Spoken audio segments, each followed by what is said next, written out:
Hi hello welcome back to my channel. Be positive with Shailu എന്നെൻ്റെ ചാനലിലേക്ക് എല്ലാവർക്കും സ്വാഗതം. നമുക്ക് ഒരു എളുപ്പത്തിൽ എങ്ങനെ ഒരു ചിക്കൻ കറി ഉണ്ടാക്കാമെന്ന് നോക്കാം കേട്ടോ. ആദ്യം തന്നെ സവാള പൊടി പൊടിയായിട്ട് അരിഞ്ഞത് ചോപ്പറിലിട്ടാട്ട് അരിഞ്ഞത്. ഒരു ചോപ്പർ ഉണ്ടെങ്കിൽ നല്ല എളുപ്പമാട്ടോ, എല്ലാം കൂടെ അതിനകത്തിട്ട് അങ്ങോട്ട് അടിച്ചു കഴിഞ്ഞാൽ നല്ല ചെറുതായിട്ട് അരിഞ്ഞ് കിട്ടും.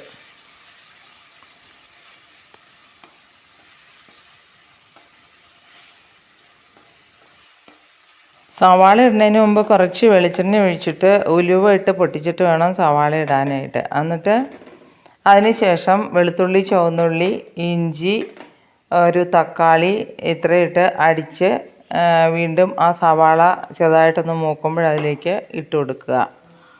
ഒന്നിച്ചിട്ടാലും കുഴപ്പമില്ല, ഇങ്ങനെ ഇടണമായിരിക്കും നല്ലത്. എന്നിട്ട് നന്നായിട്ട് വഴലുന്നേരെ ഇളക്കിക്കൊണ്ടിരിക്കുക. ഇനി അതിലേക്ക് ആവശ്യത്തിനുള്ള മസാലകൾ ചേർത്ത് കൊടുക്കാം. മഞ്ഞൾപ്പൊടി,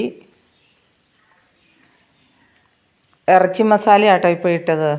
ചിക്കൻ മസാല വാങ്ങാൻ കിട്ടുമല്ലോ, അതാണ് ഇട്ടത്.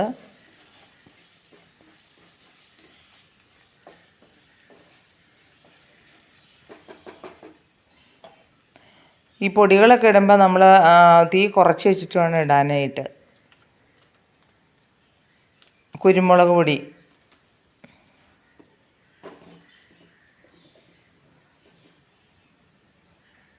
മഞ്ഞൾപ്പൊടി,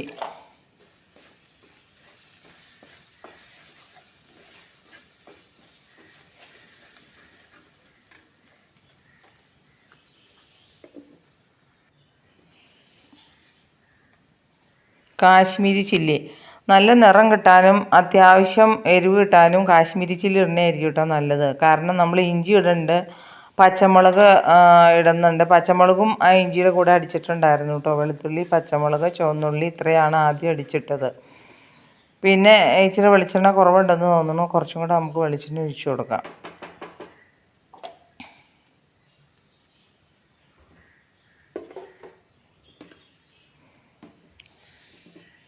കുറച്ച് മല്ലിപ്പൊടിയും കൂടി ഇട്ട് കൊടുക്കാം. മല്ലിപ്പൊടി അധികം ആവരുത് കേട്ടോ, അധികം ആയിക്കഴിഞ്ഞാൽ അതിനൊരു ടേസ്റ്റ് മാറിപ്പോവും.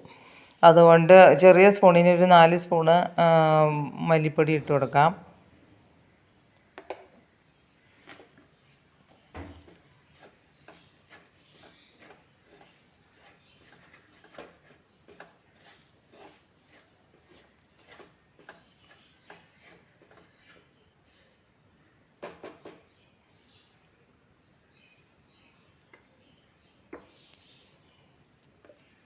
കുറച്ചും കൂടെ വെളിച്ചെണ്ണ ഒഴിച്ച് കൊടുത്ത് നമുക്ക് നന്നായിട്ട് ഇളക്കി അതിലേക്ക് കഴുകി വെച്ചിരിക്കുന്ന ചിക്കൻ ഇട്ട് കൊടുക്കാം.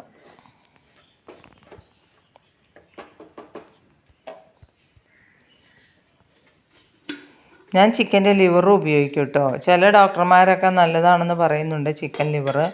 അധികം പേരും ചിക്കൻ ലിവർ കൊള്ളില്ല എന്ന് പറഞ്ഞ് ഉപയോഗിക്കാറില്ല. അപ്പം നമ്മൾ അങ്ങനെയാണെങ്കിൽ എന്തെല്ലാം ആഹാര സാധനങ്ങളാണ് കൊള്ളില്ലാത്തത് വാങ്ങിച്ച് കഴിക്കാറുള്ളത്. ലിവർ അയണൊക്കെ ധാരാളം അടങ്ങിയിട്ടുണ്ട് ലിവറിനകത്ത്. നമുക്കിനി കല്ലുപ്പ് ഇട്ട് കൊടുക്കാം. ഞാൻ കല്ലുപ്പാണ് യൂസ് ചെയ്യുന്നത്. പൊടിയുപ്പ് ശരിക്കും കൊള്ളില്ല കേട്ടോ ഉപയോഗിക്കാനായിട്ട്. നിങ്ങളൊന്ന് ആലോചിച്ച് നോക്കിയേ, പൊടിയുപ്പിട്ട് കറി വെച്ച് കഴിയുമ്പോൾ ചെറിയൊരു കല്ല് കടിക്കണോട്ടൊരു ഫീൽ ഉണ്ടാവാറുണ്ട്. കല്ലുപ്പാണെങ്കിൽ ആ പ്രശ്നമില്ല. എന്നിട്ട് നന്നായിട്ട് ഇളക്കി കൊടുക്കുക. ഇങ്ങനെ മൺചട്ടിയിൽ വേവിച്ച് കഴിഞ്ഞാൽ ആ കറിക്കൊരു പ്രത്യേക സ്വാദാട്ടോ. ഇത് കണ്ടില്ലേ, ഒരു ജീൻസ് ഇറക്കം കൂടുതലായിട്ട് മുറിച്ച് കളഞ്ഞതാട്ടോ. അപ്പോൾ എനിക്ക് തോന്നി അത് പാത്രത്തിന് പിടിക്കാനായിട്ട് കട്ടിയുള്ളതുകൊണ്ട് നല്ലതാണെന്ന് തോന്നി. അതിൻ്റെ 2 അരിക് അടിച്ച് അതിനകത്ത് ചെറിയൊരു സ്പോഞ്ചൊക്കെ വെച്ച് കൊടുത്താൽ നമ്മൾ പാത്രം പിടിക്കാനായിട്ട് വാങ്ങണ സാധനം പോലെയൊക്കെ ഇരിക്കും കേട്ടോ. അത് നിങ്ങൾക്ക് തോന്നും ഈ ഒരു കഷ്ണം തുണി പോലും കളയാതെ പിശുക്കുവാന്ന്. അതല്ല, നല്ല കട്ടിയുണ്ട് അതിന്, അതുകൊണ്ടാട്ടോ അങ്ങനെ പറഞ്ഞത്. അപ്പോൾ ചോറ് വാർക്കാനൊക്കെ നല്ല കട്ടിക്ക് പിടിക്കാൻ പറ്റും നമുക്കത്. പിന്നെ അതിനകത്ത് ആവശ്യത്തിന് വെള്ളം ഒഴിച്ച് കൊടുക്കുക. ഒരുപാട് വെള്ളം ഒഴിക്കരുത് കേട്ടോ. ആദ്യം ആ മസാലയിലിട്ട് ഇറച്ചി ഒന്ന് ഒരുവിധം നന്നായിട്ടൊന്ന് വരട്ടുമ്പോൾ അതിൽ നിന്ന് കുറച്ച് വെള്ളം ഉണ്ടാകും. എന്നിട്ട് ആവശ്യത്തിന് വെള്ളം ചേർത്ത് പിന്നെ കറിവേപ്പില ഇട്ട് കൊടുക്കാം. കറിവേപ്പില ഇങ്ങനെ തണ്ടുകളായിട്ട് പാത്രത്തിലിട്ട് ഫ്രിഡ്ജിൽ സൂക്ഷിച്ച് കഴിഞ്ഞാൽ എത്ര ദിവസം വേണമെങ്കിലും കേടുകൂടാതെ ഇരിക്കും കേട്ടോ. നമ്മളത് അടർത്തി ഇട്ട് കഴിഞ്ഞാൽ ചീഞ്ഞു പോവും. അങ്ങനെ തന്നെ നമ്മൾ മരത്തിൽ നിന്ന് പറിച്ചു കൊണ്ടുവന്ന് അങ്ങനെ തന്നെ ടിന്നിലിട്ട് അടച്ച് വെച്ച് കഴിഞ്ഞാൽ നല്ലതാട്ടോ. ഇത് ഉള്ളി തൊണ്ട് വിളിച്ചതിൻ്റെ തൊണ്ടിങ്ങനെ ഞാൻ കൂട്ടി വെച്ചിട്ട് പൂച്ചെടികളുടെ ചുവട്ടിലൊക്കെ ഇട്ട് കൊടുക്കും. ഇതിപ്പോൾ ഒരു കോളാമ്പിച്ചെടി കുറേ ദിവസമായി നട്ടിട്ട് അതിൽ പൂവുണ്ടായി കാണണില്ല. അപ്പം ഞാൻ അതിൻ്റെ ചുവട്ടിലിങ്ങനെ ഇട്ട് കൊടുത്തതാട്ടോ. നമ്മൾ ഈ ചെടികളെയൊക്കെ ഒന്ന് തലോടിയൊക്കെ വിടുകയാണെങ്കിൽ അവർ കുറച്ച് ദിവസം കഴിയുമ്പോഴത്തേക്കും അത് പെട്ടെന്ന് പൂക്കൂട്ടും, അതുപോലെ വളരുകയും ചെയ്യും. എനിക്കത് അനുഭവമുള്ള കാര്യമാട്ടോ. ഇനി ഇത് പൂക്കുമ്പോൾ ഞാൻ കാണിച്ചു തരാം കേട്ടോ. അങ്ങനെ ഇവിടെ പച്ചമുളകും കുരുമുളകും ഒക്കെ നട്ടിട്ടുണ്ട് കേട്ടോ. ഒരു കുറ്റിക്കുരുമുളകാണിത്, അത് കാച്ചു തുടങ്ങി. ഇങ്ങനെ കുറ്റിക്കുരുമുളകിൻ്റെ തൈ നമുക്ക് നഴ്സറിയിൽ നിന്ന് വാങ്ങാൻ കിട്ടും. ഇങ്ങനത്തെ വാങ്ങിച്ചു വെച്ച് കഴിഞ്ഞാൽ നമ്മളുടെ വീട്ടാവശ്യത്തിനുള്ള കുരുമുളക് ധാരാളം ഉണ്ടാവും കേട്ടോ. അപ്പോൾ നമ്മുടെ കറിയൊക്കെ റെഡിയായി. അപ്പോൾ ഇനി നമുക്ക് അത് വാങ്ങി ഉപയോഗിക്കാം കേട്ടോ. ആ കറി നല്ല കാശ്മീരി ചില്ലി ഇട്ടുകൊണ്ട് നല്ല കളർ കിട്ടും കേട്ടോ. അപ്പോൾ ശരി.